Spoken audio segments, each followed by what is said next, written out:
Corona की महामारी ने पूरी दुनिया को अपनी जकड़ में ग्रस्त लिया है और चंडीगढ़ जो है बहुत जागरूक रहा। जागरूकता के बावजूद कुछ इलाके कुछ लोग इफ़ेक्ट हुए और उसमें पीजीआई चंडीगढ़ जो है इसका बहुत ही एक उम्दा रोल होता है। वैसे भी पूरे नॉर्थ इंडिया में, पूरे उत्तरी भारत में कोई समस्या आ जाए, किसी की हेल्थ ख़राब हो जाए तो पहला नाम आता है पीजीआई चंडीगढ़। तो ऐसे दौर में पीजीआई का और भी जो है जिम्मेदारी कह लो कि महत्व कह लो वो बढ़ जाता है। इस समय डॉक्टर प्रोफेसर जगत राम जो पीजीआई के डायरेक्टर हैं उनके पास बैठे हैं। अब क्योंकि लॉकडाउन खुल गया है, अनलॉक हो गया है, उसके बीच में क्या क्या पीजीआई की ओर से क्या क्या तैयारियां हैं, पहले वो बात करेंगे फिर आगे जाके बढ़ेंगे। डॉक्टर साहब बताएं। हाँ, देखिए जब जहाँ तक तो लॉकडाउन की बात है, अब काफ़ी सारी रिलैक्सेशन हमें मिल चुकी है। पहले कर्फ्यू था, उसके बाद में अब लॉकडाउन में कन्वर्ट हुआ। अब लॉकडाउन में काफ़ी सारी रिलैक्सेशन है। तो अभी भी हमारा पूरा फ़र्ज़ है कि हम जो प्रोटोकॉल्स है उस पे रहें।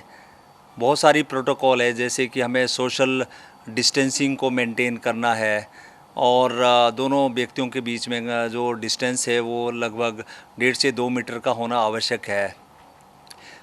कोई भी हम लोग कहीं भी मार्केट में जाएं तो भीड़ भड़ाके वाले एरिया में ना जाएं और कुछ भी सरफेस टच करें या कुछ भी चीज़ टच करें तो हमें अवश्य साबुन के साथ और पानी के साथ हाथ धोना आवश्यक है, क्योंकि घरों में तो कोई सैनिटाइज़र वगैरह इतना तो चंडीगढ़ में तो है, पर गांव में तो इतनी फैसिलिटी सैनिटाइज़र की भी शायद नहीं भी है। तो हमें पूरा पूरा प्रिकॉशन रखना है और डिसिप्लिन में रहना है, तभी हम इस कोरोना को डिफीट कर पाएंगे। डॉक्टर साहब ये देखा है कि आजकल गांव-गांव में जो लोग अनपढ़ भी थे उनको भी उनकी भी ज़ुबान पे सैनिटाइज़र, मास्क, सोशल डिस्टेंसिंग लफ्ज़ आ गया है। तो वो कोरोना के ऊपर तो जो अनपढ़ लोग थे उन्होंने कविता भी लिख दी, अपने गीत भी गा रहे हैं। तो ये तो जागरूकता आपकी ओर से जो कहा है लोगों में होनी चाहिए। सर ये जो पीजीआई का जो रोल है वो तो है ही अपने आप में बहुत उम्दा रोल है रहा। सर इस समय क्या-क्या तैयारियाँ क्या हैं, क्या-क्या कितनी चुनौतियों को सहन कर सकती है पीजीआई?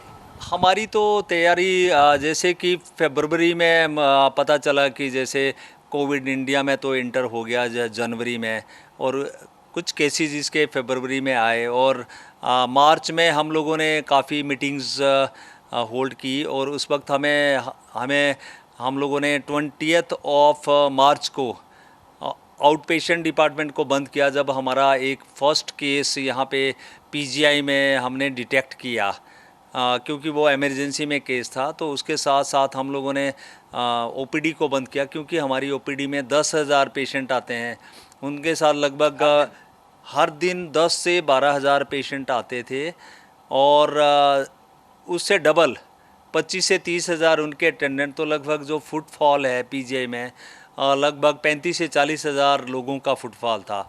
तो हम लोगों ने सोचा कि ये हाई टाइम है ओपीडी आउट पेशेंट डिपार्टमेंट को बंद करने का। तो 20 मार्च को हम लोगों ने ओपीडी बंद की, पर जो हमारी इमरजेंसी सर्विसेज है वो जारी रही। और उसके साथ साथ में हम लोगों ने जो आइसोलेशन वार्ड को बनाया, आइसोलेशन वार्ड हम लोगों ने इमरजेंसी में बनाया, जहाँ पे पेशेंट जो भी सस्पिशियस पेशेंट है, जिस पे हम लोगों ने हाई इंडेक्स ऑफ सस्पिशन रखा, या सीवियर एक्यूट रेस्पिरेटरी इलनेस के पेशेंट है, तो उनके लिए हम लोगों ने वार्ड बनाया। तो वो हमने दूसरा काम किया। साथ साथ में हम लोगों ने जो हमारा जो कोविड पॉजिटिव सेंटर है, जो एक डेडिकेटेड सेंटर माना गया, जिसको हमने 200 बेडेड का तैयार किया, जिस पे कि हर एक बेड पे ऑक्सीजन भी है और उस पे हमारे 15 तो हमारे वेंटिलेटर अभी भी है, 15 की और भी हमारे पास प्रबंध है, 15 और वेंटिलेटर का। साथ साथ में हम लोगों ने वो भी तैयार किया। तो हम लोगों ने इस तरह से काफ़ी अच्छी तैयारी की। उसके साथ साथ में, क्योंकि जब तक डिटेक्ट ना हो डिजीज़, तब तक तो पता भी नहीं चलता कि क्या हुआ। तो इस तरह से हमने वायरोलॉजी लेबोरेटरी, जिसमें रियल टाइम पीसीआर जिसको कि डिटेक्ट करने के लिए किया जाता है, तो उसको भी हम लोगों ने Indian Council of Medical research ने हमें परमिशन दिया, तो हम लोगों ने वो शुरू किया। अभी तक उसमें भी देखो 16,000 से ऊपर टेस्ट पॉलीमरेज चेन रिएक्शन के कोविड-19 को डिटेक्ट करने के हुए हैं। तो ये हमारी तैयारी तो मतलब तब से लेके साथ साथ में, क्योंकि शुरू में तो पता भी नहीं था कि यही नहीं है कि भी कोविड ब्लॉक बनाया, आइसोलेशन हुआ या पेशेंट को डिटेक्ट किया। हम लोगों ने जो जितने हमारा हॉस्पिटल है, जैसे नेहरू हॉस्पिटल है, इसके 3 गेट हैं, तो तीनों गेट पे हम लोगों ने एंट्री पे सब हेल्थ केयर वर्कर को और पेशेंट को और उनके अटेंडेंट को हमने मास्क डिस्ट्रीब्यूट किए। जो लोग तो घर से मास्क लगा के आते थे वो सही है, बट जिन लोगों के पास मास्क नहीं था उनको मास्क दिया, उनके हैंड को सैनिटाइज किया। और साथ साथ में शुरू में थर्मामीटर, जो इंफ्रारेड थर्मामीटर नहीं अवेलेबल थे, अब सारे गेटों पे इवन टेम्परेचर भी चेक होता है। तो और वहाँ नहीं, नेहरू हॉस्पिटल ही नहीं, जैसे कि कार्डिक सेंटर है, पीडियाट्रिक सेंटर है, एडवांस्ड आई सेंटर है, जो हमारे सारे जो जितनी इवन केरो ब्लॉक में आपने देखा होगा, सारे में मतलब हैंड सैनिटाइज करते हैं, मास्क दिया जाता है और टेम्परेचर चेक किया जाता है। तो ये भी हमारी साथ साथ में प्रिपरेशन हुई। डॉक्टर साहब, ये तो बात हुई कि आपने कहा कि तैयारियां तो पूरी हैं और आपने पूरा ख्याल भी रखा लोगों का, और बहुत से लोग हैं वो ठीक होके भी गए। क्योंकि पीजीआई चंडीगढ़ जो है वो एक रिसर्च सेंटर है। क्या आपके बड़ी कमाल रिसर्च हुई है, एक नाम है, एक रेपुटेशन है। क्या इस फील्ड में कोई रिसर्च हुई है कि कोई कौन सी मेडिसिन हो सकती है, क्या उसके ऊपर काम चल रहा है, क्या कामयाबी मिली है कोई? देखिए, जहाँ तक ट्रीटमेंट का सवाल है, वैसे कोई नॉन ट्रीटमेंट कोविड-19 की नहीं है। पर जो ट्रेंड है, जो वर्ल्ड में एक्सेप्टेबिलिटी है, उसमें जैसे कि कीमोप्रोफाइलेक्सिस है, उस पे मतलब एक्सेप्टेबिलिटी है जैसे हाइड्रोक्सी क्लोरोक्विन की। हालांकि अभी कोई एक स्टडी कोई लांसेट और न्यू इंग्लैंड बड़े जर्नल में आई, जिसको कि लोगों ने एक्सेप्ट नहीं किया, तो उसको विड्रॉ भी किया गया। फिर भी वर्ल्ड ओवर जो patient moderate to severe patient है, उनके लिए Indian Council of Medical Research का रहा कि जैसे उन लोगों को हम लोग हाइड्रोक्सी क्लोरोक्विन दे सकते हैं, और जो हेल्थ केयर वर्कर है जो उनके कांटेक्ट में आते हैं, उनको भी हम लोग हाइड्रोक्सी क्लोरोक्विन दे सकते हैं। वो एक तरह का कीमोप्रोफाइलेक्सिस है, जिसको कि माना गया है कि उससे कुछ रोकथाम होती है। पर हम लोग ये चीज़ भी उनके कंसेंट, मरीज़ और हेल्थ केयर वर्कर की कंसेंट के बगैर नहीं देते हैं, क्योंकि ड्रग्स के भी साइड इफ़ेक्ट कुछ होते हैं। और उसके साथ जैसे रेमडेसिविर है, उसको एक एंटीवायरल ड्रग है, उसको भी कुछ पेशेंट्स में जो मॉडरेट टू सीवियर पेशेंट है दिया गया। और जो जैसे Indian Council of Medical research या कंट्री के कुछ और एम्स न्यू दिल्ली, उनके साथ में हमारा जैसे कि प्लाज्मा ट्रायल का भी मतलब पार्टिसिपेशन हुआ, और उसमें अभी भी वो जारी है हमारा जो ट्रायल। और इसी तरह से जैसे MW ड्रग है, उसका पहले सेफ्टी ट्रायल किया गया, और अभी हमारा ट्रीटमेंट ट्रायल उसका जारी है। तो ये जो MW ड्रग है वो एक किस्म से सूडो वैक्सीन है, एक ट्रू वैक्सीन नहीं है। तो इसमें देखा गया कि जैसे साइटोकाइंस का जो स्टॉर्म होता है, वो उसको काबू करने में मतलब काफ़ी मदद करती है। जो इसके रिजल्ट होंगे वो PGI Chandigarh, AIIMS new Delhi और एम्स भोपाल के बीच में जो कोलैबोरेशन है, उससे जब स्टडीज़ के रिज़ल्ट आएंगे तो हमें पता चलेगा कि कितना इसका इफ़ेक्ट आता है। तो इस तरह से काफ़ी सारी ड्रग्स पे, और जो नई वैक्सीन जो वर्ल्ड में बन रही है, ट्रू वैक्सीन, वो ट्रू वैक्सीन तो अब एंटीवायरल ही होगी ना। वो मतलब कई देशों में जैसे इंक्लूडिंग इंडिया, उसके लिए भी इफ़र्ट्स जारी हैं। डॉक्टर साहब, कोरोना के दिनों में और अभी तक भी कोई लोग हैं जो पीजीआई आना चाहते थे, उनका अपने इलाज के लिए गंभीर बीमारियां थी, उन्होंने अपने इलाज को उस तरह से मैनेज किया, और कुछ इंतज़ार कर रहे हैं कि कब तक ओपीडी खुले या ऑपरेशन के जो ओटी वगैरह खुलें। अगर खुलती है तो कब खुलेगी, और खुलने के बावजूद लोग अगर आएँ, अपने संयम से आएँ, लोगों का क्या रोल रहना चाहिए और आपकी ओर से क्या रहेगा? ये काफ़ी ज़रूरी, काफ़ी अच्छा क्वेश्चन आपने पूछा, क्योंकि जब हम लोगों ने 20 मार्च को ओपीडी बंद किया, उसके साथ साथ हम लोगों ने जो इमरजेंसी सर्विसेज है उसको हमने जारी रखा। आपको शायद ये पता होगा या नहीं होगा कि लगभग हमारे पास कोई 1050 के करीब पेशेंट अभी भी दाखिल हैं और 135 के करीब पेशेंट्स वेंटिलेटर पे हैं और काफ़ी सारे पेशेंट हमारे ओपीडी में आते हैं। लगभग 600 के करीब पेशेंट ओपीडी में भी आते हैं, जिसमें कि जैसे एंटीनेटल जो गायनी ऑफ्स के पेशेंट्स आते हैं वहाँ आते हैं, और जो जिन लोगों को कीमोथेरेपी दी जाती है या जिनकी रेडियोथेरेपी चल रही है वो पेशेंट आते हैं। पीडियाट्रिक में भी पेशेंट आते हैं, आई में भी आते हैं। तो लगभग 600-700 के करीब ऐसे फिजिकली पेशेंट यहाँ पे आ रहे हैं। और एक कोविड तो हम लोगों ने जैसे 145 के करीब पेशेंटों का इलाज किया, जो पॉजिटिव कोविड पेशेंट। पर जो बिल्कुल सही है कि जो नॉन कोविड पेशेंट है वो भी हमारे लिए इतने ही ज़रूरी है। और हमारी इमरजेंसी में अभी अगर आप जाके देखेंगे तो हमारी इमरजेंसी पूरी पेशेंट से भरी हुई है। जब हम लोगों ने इमरजेंसी कभी भी हमने रोकी नहीं। और ये बात ज़रूर है कि जो आउट पेशेंट डिपार्टमेंट है, जिसमें अभी हम लोगों ने लगभग हफ्ते पहले टेली कंसल्टेशन जारी की, जिसमें कि हर रोज़ 600 और 700 के करीब पेशेंट को कंसल्टेशन दी जाती है। उनका नाम नोट किया जाता है, उनको टेलीफोन किया जाता है कि कब आगे जैसे हमारी ओपीडी खुलेंगी उनके लिए अपॉइंटमेंट तैयार की जाती है, कन्वे भी किया जाता है, डेट भी कन्वे करेंगे उनको। इसी तरह से हमारी जो टेली मेडिसिन है वो भी जारी है, लगभग 100 से 150 के बीच में उसमें भी पेशेंट देखते हैं। तो इसी तरह से 1200-1300 पेशेंट तो हम लोग हर रोज़ ही देख रहे हैं। एक्चुअली जो एक फिज़िकली ओपीडी को चालू करने का एक डिसीज़न है, वो हमारी एक कमेटी है जिसमें कि मेडिसिन और सर्जिकल स्पेशलिटीज़ के डॉक्टर्स उन लोगों ने डिसाइड किया। क्योंकि हम लोग कहीं भी जैसे ओपीडी चालू करेंगे तो हमें काफ़ी सारा ध्यान रखना पड़ेगा, जैसे कि सोशल डिस्टेंसिंग का, क्योंकि 10,000 पेशेंट को देखना तो असंभव है। अभी तो हम नए नॉर्म्स में आ गए हैं, उसके मुताबिक हमें दोनों मरीज़ के बीच में भी 1.5 से 2 मीटर का फासला होना ज़रूरी है।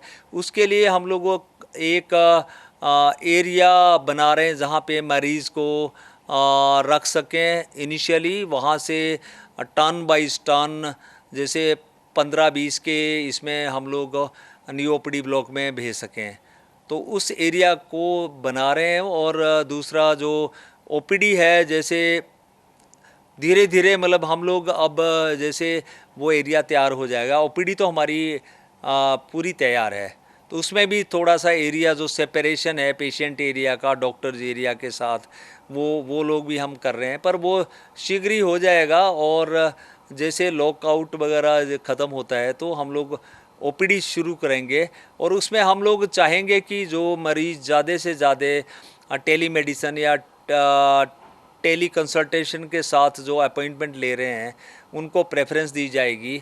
और जो मरीज़ है हमारे वो रेफ़रल भी करवा के लाएं। रेफ़रल करवाने से मतलब जैसे कि दूसरी स्टेट के पेशेंट, पंजाब के, हरियाणा, हिमाचल या part of the Uttar Pradesh या उत्तराखंड के जो मरीज़ आते हैं, वहाँ से रेफ़रल लाएंगे तो उनको काफ़ी प्रेफरेंस दी जाएगी। क्योंकि ये इम्पॉसिबल होगा कि हम लोग इतने मरीज़ 10,000 देख पाएंगे।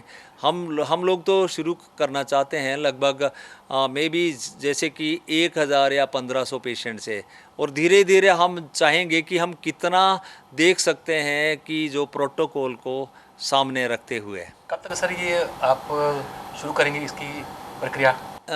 अभी ये देख ही रहे हैं कि हम लोग जैसे हमारी प्रिपरेशंस पूरी होंगी, पीजीआई ही नहीं, मतलब जैसे सेक्टर 16 का जो मल्टी स्पेशलिटी हॉस्पिटल है और गवर्नमेंट मेडिकल कॉलेज चंडीगढ़ है, तो उनका भी आउट पेशेंट डिपार्टमेंट शुरू होना है। लगभग कितने दिन लगेंगे? लगता है कि मेरे ख्याल में 2 वीक्स के करीब हमारी प्रिपरेशंस पूरी हो जाएंगी।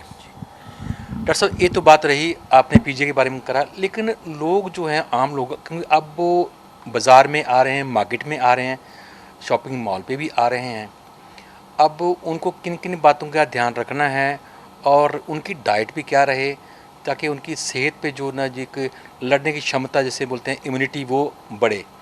तो थोड़ा सा एंड में जो टिप्स लोगों को दे दीजिए डॉक्टर साहब।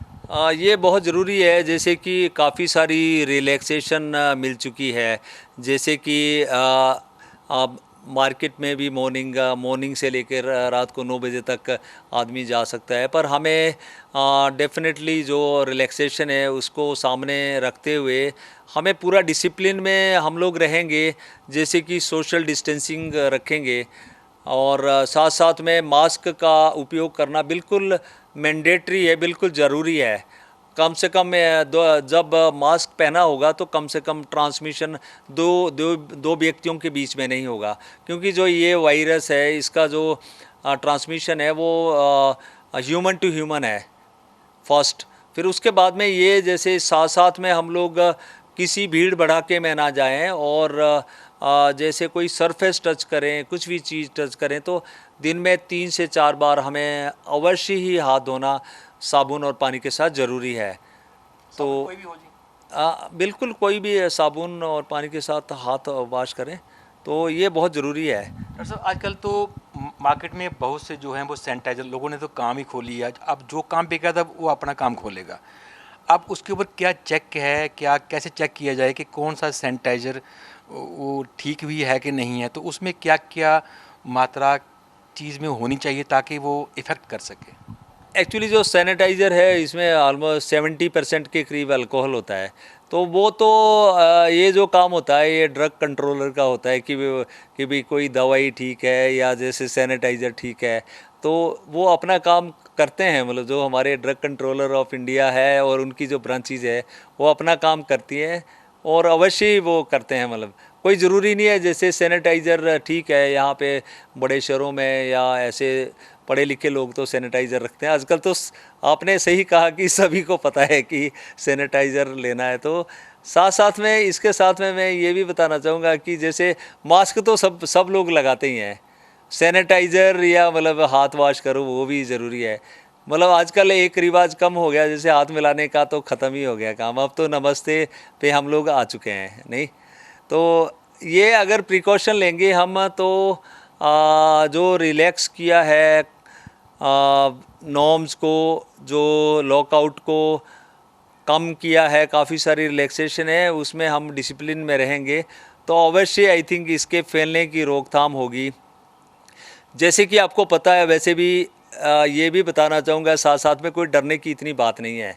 जैसे लोगों में इतना पैनिक है कि मर जाएंगे, वो हो जाएगा, ज़रूर एक्चुअली जो तो हाई रिस्क मरीज़ है। हाई रिस्क कौन है? जैसे कि एज, जिनकी उम्र 60-65 साल से ऊपर है, एक हाई रिस्क है। जिनको कोमॉर्बिडिटी है, जिनको कोई डायबिटीज़ है, हाइपरटेंशन है या रेस्पिरेटरी कोई इलनेस है जैसे दमा वगैरह है, या स्मोकर्स वो भी हाई रिस्क में आते हैं, तो उनको तो ज़रूर ही काफ़ी ख्याल रखना है। और जो ये कोरोना है इसका इतना जो कहर है इतना नहीं है इंडिया में, जो डेथ रेट है वो काफ़ी कम है।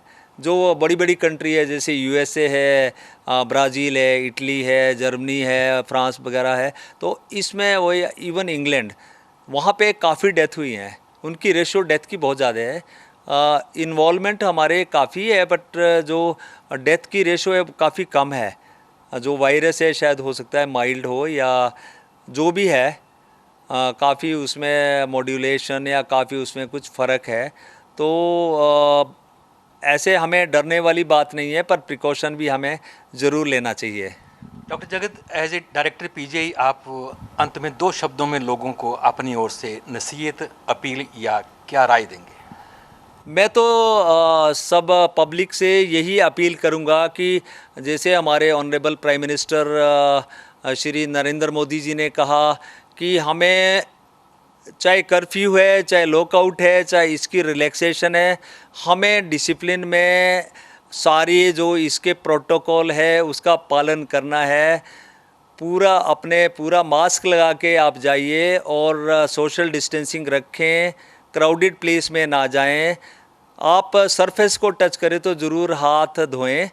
और ऐसे ही हम लोग एक टीम मेंबर और एक डिसिप्लिन्ड रहते हुए आई थिंक हम कोरोना को ज़रूर इसको हम हराने में सफल होंगे। डॉक्टर साहब, आपका बहुत बहुत शुक्रिया।